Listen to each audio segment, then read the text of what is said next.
Scene 3. Playing hide and seek. The ramblings of a teenage girl. After a few days, I'd gotten the hang of things in high school and was up to my old tricks. Some may have called them games, but they were far from that. I felt I had more of an awareness of what went on around me than most. I saw things others didn't, or perhaps just differently.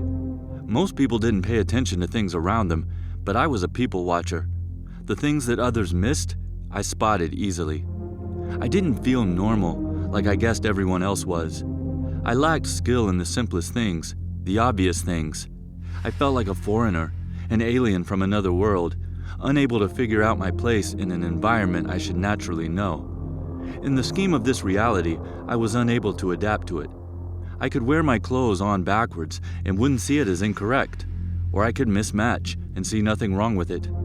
I was never the one to attract attention. It was dangerous, and who wanted to be like everyone else anyway? It was uninteresting, boring. Normal was unacceptable in my book. Normal was unreasonable and unpopular and just like everyone else. Normal accepted his or her place, never questioned anything. And normal didn't imagine, didn't dream, didn't live. Normal was the villain of my story, and the monsters under my bed and in my closet. Normal just could and would never accompany my name in the same sentence. Furthermore, the FBI and CIA were coming to get me. That's how rumors got started. I was some kind of top-secret experiment that no one had known of, including me. Was I a messed up experiment, or as real as the words on this very page? Only they knew, and they weren't talking.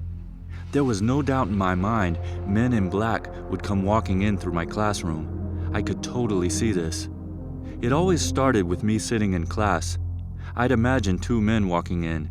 We'll call one Jack. The definition of a Jack. Jacks are usually agents working for the government. They all wear dark suits and black ties, and they always have those distinguishing black shades.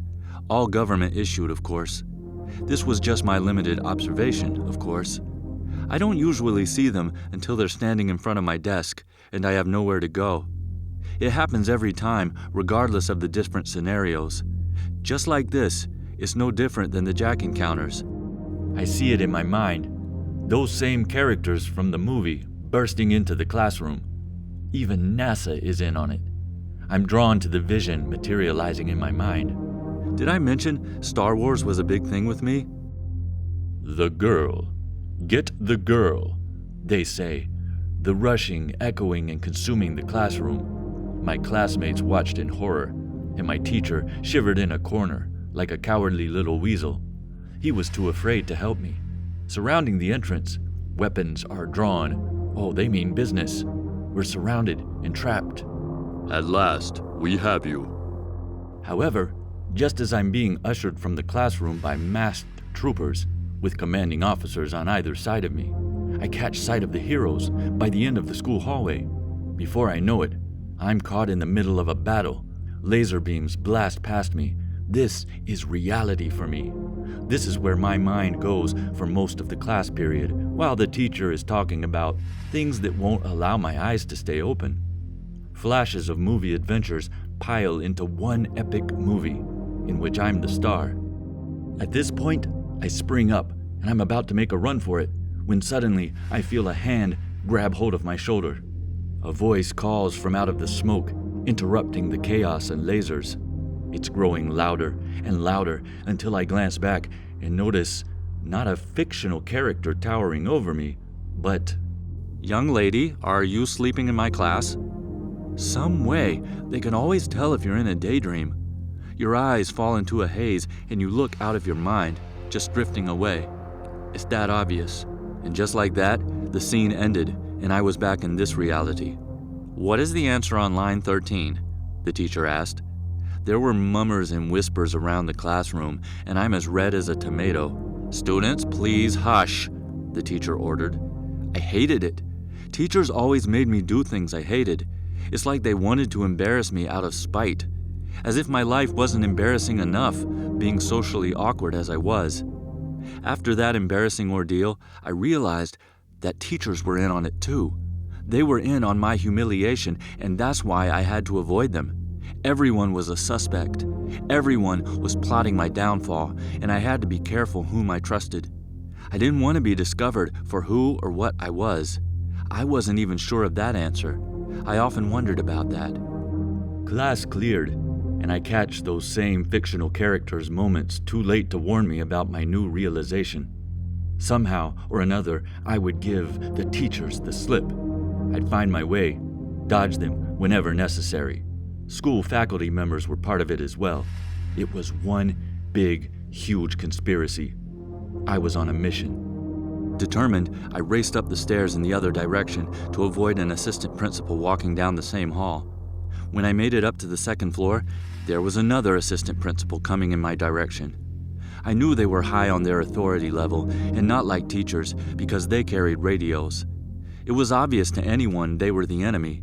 Just like teachers, they meant trouble, like the FBI and the CIA, but were not as high on the authority bar. They were watching me. I was a social experiment, and everyone was in on it. If you were smart, you could usually detect them. If you had the experience I had from people watching, they were usually obvious. This wasn't good. Were they onto me? I wondered. Of course not. I was far too smart for them.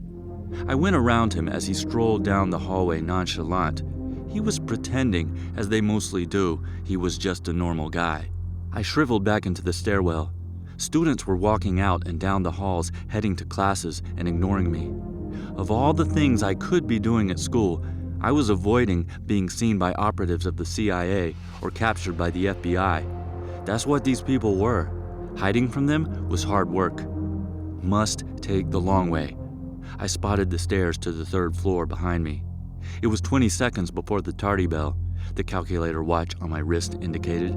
I sprung up the stairs and popped out of the third floor stairwell. I was carefully stepping out onto the third floor when Sherry came from behind me and slapped her hand over my shoulder, then stepped out beside me. Startled, I nearly collapsed as she comes around to face me. She was grinning wide. "Hey, what's happening? What are you doing?" The suspicious smile on her face said she already knew. A light bulb went off inside my head until she smiled, and there was lipstick on her teeth again. "Nah." "Getting to class?" I said, slightly frustrated. I bit down on my lip and began to walk away. She gladly followed without an invitation. "So, what are you up to?" she asked again. That was when I knew that she knew, and she was messing with me. She wrinkled a lip slightly. Her face was so rounded, her cheeks resembled two round tomatoes, plump and well-defined on her face. Her eyes became slanted and disappeared into the mass of her teeth-stained smile. She seemed to be waiting for my answer. "Just getting to class," I repeated, hurrying away as she stayed alongside me. "You have that class with Ms. Evans," she said. Surprised, I figured that she had been following me. Then, I recalled she had seen my school schedule before.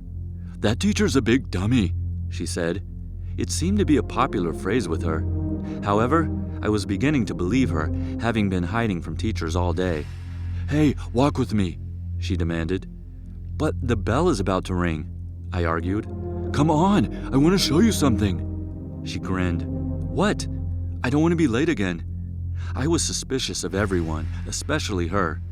Besides, after the last time, she had convinced me to beware. "Come on, I promise you won't be late. Trust me. It'll be just for a minute. Besides, that teacher is an idiot. She won't care." I glanced down at my watch, trying to make my mind up. I should have been dodging her, not the assistant principals. I could sense this girl was bad news. Yet, why not trust her? I wasn't sure. Sherry grabbed the sleeve of my shirt and wouldn't let me go until I was moving. "I'm gonna be late," I whined. "No, you're not. Come on. Just come with me. I have to go to the office," she said. "Office? For what?" I uttered. My voice sounded shaky. She wanted to take me to the one place I was trying to avoid. "I got to show you something. Come on. It'll be quick. We'll get a permit if we're late. Come on." She sounded sure of herself. I don't know. But I was already walking back down the same way I had come from. We were on the first floor, and I was still arguing with her. Yeah, I was going. Not at all like I planned. "Come on, it's this way. I know the 9th grade assistant principal." she said with anticipation and a giggle in her voice. "We'll ask him for a permit. He'll give us one. He's a big dummy.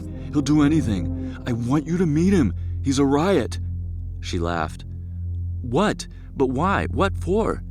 I mean, honestly, why would this assistant principal give me a permit to class? It was my own fault for being late. Besides, I had no reason for coming to see him but Sherry's need for me to meet him. In fact, she insisted on it. We stopped outside the assistant principal's office, and I froze. I had no business being here, yet here I was. "The enemy," I whispered to myself under my breath. I pulled my arm away as she opened the office door. "Come on," she insisted. "Don't be a scaredy cat." She giggled. "No way," I snapped. "I'm already gonna be late. Maybe another time." Not a chance. "Come on, come inside with me. I want you to talk to him," she insisted. "Talk to him? What the heck for?" "Why?" I suspiciously asked. "Because! I got to show you something. You'll see," she assured me. Sherry opened the door and tried to pull me inside with her. I pulled from under her grasp as she tried to keep the door open at the same time. She was halfway sticking out from the entrance, trying to pull me in with her, with the door wide open. The whole time, she was giggling and out of her mind laughing. I moved back, avoiding her arm. She laughed and giggled as if she were playing a childish game of tag. Was this really a game to her? It seemed to be, the way she was going about trying to grab a hold of me. "Come on, it'll be fun. Don't be a baby. You have to meet this guy. He's a riot." Inside, an assistant principal in a navy blue suit and tie stepped out of the first office and stood in the interior, writing a student a permit to class. He was a short man, maybe a little taller than the student he was writing the permit for. The dark locks of his hair gave his complexion a flawlessly pale appearance. He narrowed his brown eyes at the student, curving an eyebrow slightly in one direction. The expression on his face indicated an all-knowing superiority I was definitely not used to. "Mr. CZ!" Sherry squealed and giggled out of control while she tried to grab a hold of me and pull in with her. I was too embarrassed to look over. I didn't want to get in trouble with any of the Thomases, one of the names I used in reference to any authority figures, also Andersons and Johnsons. "Mr. CZ, I want you to meet my friend. Mr. CZ, hey!" Sherry called out to the man inside the office. The man she referred to as Mr. CZ didn't even look over at her. He simply said to "Go to class, Sherry." Sherry exploded with laughter. I only just contained my own as her pasty face got more animated, larger and wider. "Isn't he funny?" she asked, glancing over at me. I wanted to disappear. "Come on, Mr. CZ." Sherry laughed. Mr. CZ tilted his head over. Without looking directly at her, the man's dull eyes rolled back slightly.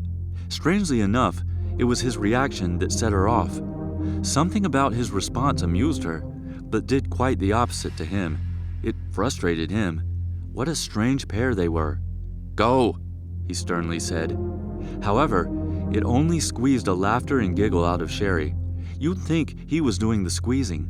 He might as well have been. There seemed to be history between them. I wanted to stay as far away from it as I could possibly. After all, I had made a career of hiding from these people. "But Mr. CZ, I need to talk to you," Sherry pleaded. It sounded like she was having way too much fun. Again, Sherry tried to yank a hold of my arm. I was too far from the door now, and she giggled as the door closed between us. Mr. CZ looked over slightly as the door began closing. I caught sight of them. Mr. CZ re-entered his office with Sherry following right behind. How strange they seemed. The scene I had just bared witness to kept running through my head. Sherry disappeared into the interior of the assistant principal's office. I was relieved. I felt I had avoided the enemy for the time being. I walked away, unsure of what I had just been a part of. Again, I climbed the same stairs, trying to avoid the assistant principals that lurked in the hallways. I picked up speed, hurrying through the hallway, hoping to beat the bell, but knowing I was going to be late. Again, I would have the teacher staring over at me for being tardy. I prayed and hoped they didn't send me to the Thomas's office.